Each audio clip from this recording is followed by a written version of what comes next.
ताज्या बातम्यांसाठी ABP माझाला subscribe करा आणि बेल आयकॉन प्रेस करा। दरम्यान मुंबई महापालिकेसाठी भाजपनं एका वॉर रूमची स्थापना केली आहे।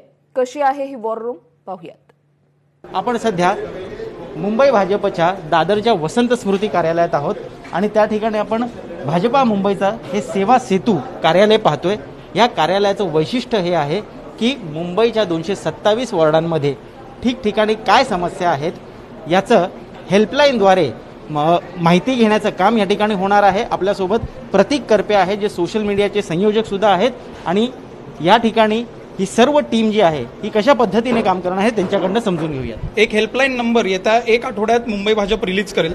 त्या हेल्पलाईन नंबरवर त्या वॉर्डातल्या लोकांनी समस्या नोंदवायच्या आहेत। त्या नोंदवल्यानंतर इथून स्थानिक जे पब्लिक रिप्रेझेंटेटिव्ह असतील, भाजपचे वॉर्ड अध्यक्ष असतील, मंडल अध्यक्ष असतील, त्यांना संपर्क साधून त्या समस्येचं काय झालं व त्याचा फॉलोअप झाला का नाही अशी पूर्ण एंड टू एंड सोल्युशन देण्याची प्रक्रिया आपण इथून एक प्रयत्न चालू केलेला आहे। आपण बघू शकतो इथे आपण त्यासाठी एक टीम बसवलेली आहे।